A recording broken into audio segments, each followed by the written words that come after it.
Reach to Teach is a series of 6 online sessions developed at the George Washington University by Professors Heller, Hoffman, and Taragas under a grant from the Department of Defense.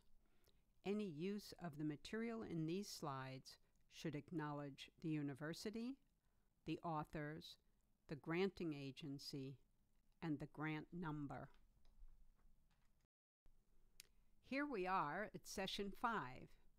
As usual, we will cover some issues of community colleges, some issues of policies or ethics, and then we will focus on the pedagogical tool called case studies. But first, got to review the homework. Here was your homework. Group work is a good way to provide students with professional skills. However, it's often difficult to judge who in the group did the work and who deserves the credit. So, your homework was to do a little research on group work and then come up with an activity or a technique so that you can recognize each learner's individual contribution on the project. Again, there are no real right answers to this. It's the kind of activity that feels comfortable to you and gets you to know your students. Here's my answers. What did you think of? Well, here's what I thought of. I thought of an assessment in which each student reports their contribution and the contribution of others. They might say, I did this, the student did that. Or you might get a little more visual and create a circle and ask each member of the group to place themselves in that circle, either in it, they were very integral to the project, on it, peripheral, or outside of it. And not only should they place themselves, they should place all members of the group. Or you could create that time-honored quiz on all of the sections of the group work project. Maybe there's something else. I'm interested to know what you thought of. Every lesson has objectives. In this session, students will be able to list the characteristics of a typical community college student. And not only will you be able to list their characteristics, but also identify the challenges and benefits related to those characteristics. We're going to focus on case studies, so you should be able to define a case study in cybersecurity and write a short case study that could be the basis of a class discussion. Ready? There are some differences between four-year university and community college students. Typically, the typical community college student is working while going to school and is typically a part-time student. I know you're going to say that many four-year university students are working, but their work is allied because they're going to school, helping to pay for school. Typically, a community college student is working and then going to school, while a four-year student is going to school and working. So you can see the stress is a little different. A typical community college student is seeking a profession and then might transfer to a four-year institution.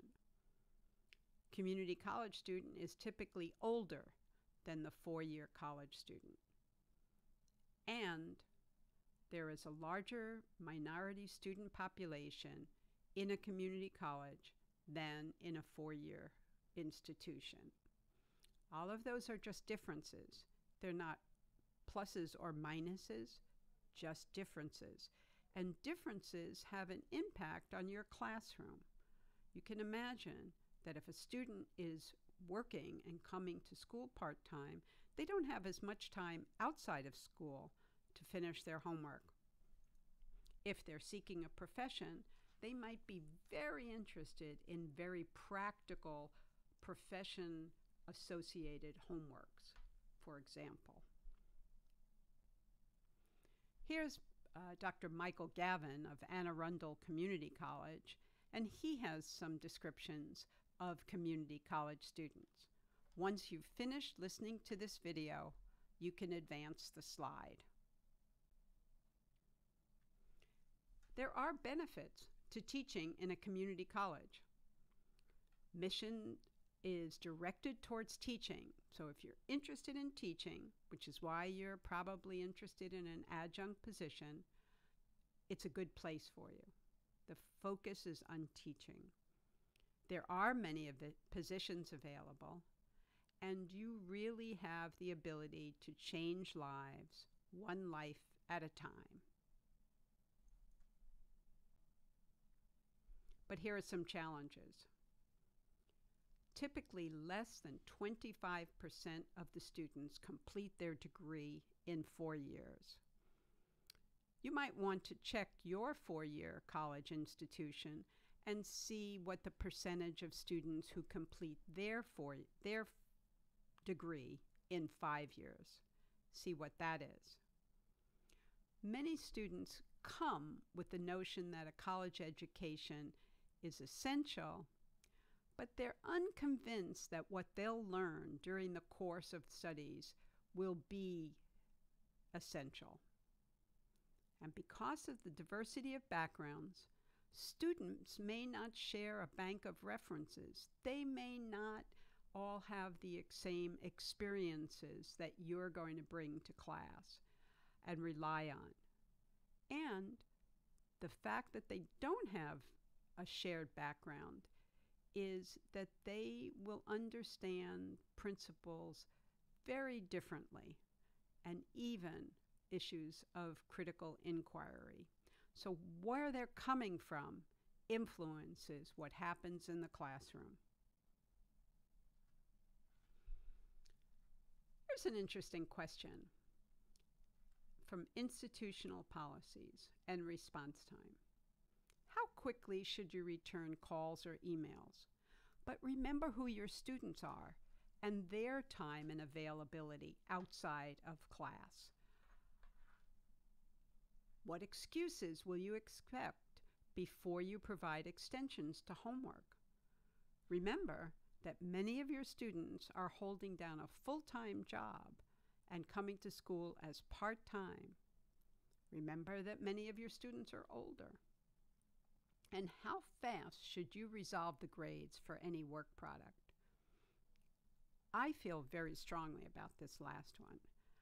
I think that you need to give your students as immediate feedback as possible, especially on things like homework and other work products, because you want to make sure they are not going away with a mistake in their mind about the topic.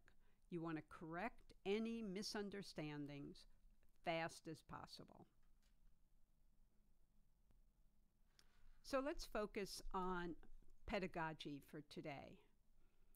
What is a case study, and why would you use one in class? Well, simply said, a case study is an example from real life that you are trying to build upon in your class. Case studies often open to discussion. Case studies are one form of going from concrete to abstract. It's a concrete manifestation of something that happened, and you can talk about it. Here's a video on how to prepare to use a case study. Review this one and the second one, and then we will be able to move on. Once you've seen both of them, go ahead and advance the slides. So, case studies generally spawn work. And one kind of work are portfolios, because portfolios are a way, much like an artist's portfolio, of assembling material over time. Here's a concrete example. instead of requiring students in a programming course to write one large program, portfolio of short programming assignments that show the student's growth over time, or papers that students write often, or even homework questions. Suppose you ask students to read an outside paper for every class and write a few sentences about it. Putting all of those comments into a portfolio to see how a student has moved along on a topic would be quite interesting. Portfolios can be graded or ungraded, but portfolios tend to be subjective. They are not the answer to this addition is, the answer to the addition of 6 and 6 is 12 is not a subjective portfolio item. Portfolios tend to be subjective. Okay, your homework. Case studies can be ripped from the headlines or a figment of your imagination. Your homework is to structure, create, write a case study that is either real or imaginary, designed to serve as a base for classroom discussion.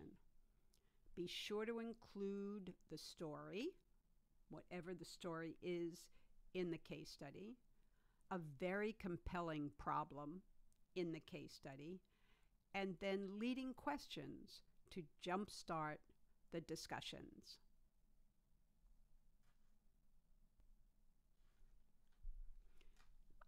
I always like to end with an engaging student's question for you to think about.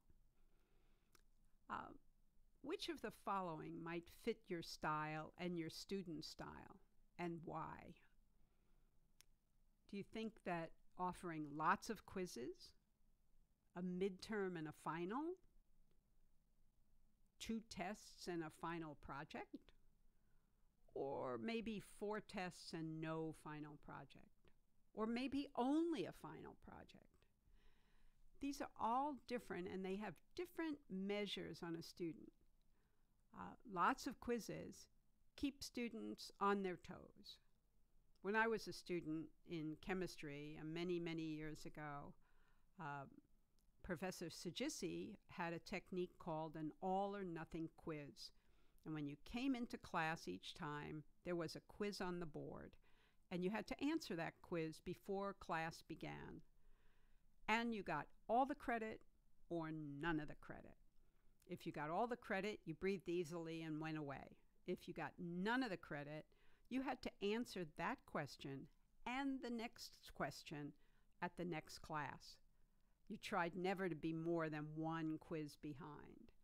It was an interesting motivation, kept you prepared, and of course I remember it a million years later, but it was tough. What about a midterm and a final? Maybe a midterm and a final, or a final project. That has its pluses, but it lets a lot of time go by without checking in on how your students are doing. So you might want to augment that with homeworks, or maybe 2 tests in a term and a final project. That's giving more check-in times, or 4 checks. It has to fit your style and your student's style. And remember that every time you give a test, you use some of your classroom and engagement time with your students. There's no right answer. It's just what fits you and your students. And here are some references for you today, especially on the trends in community colleges. See you next time.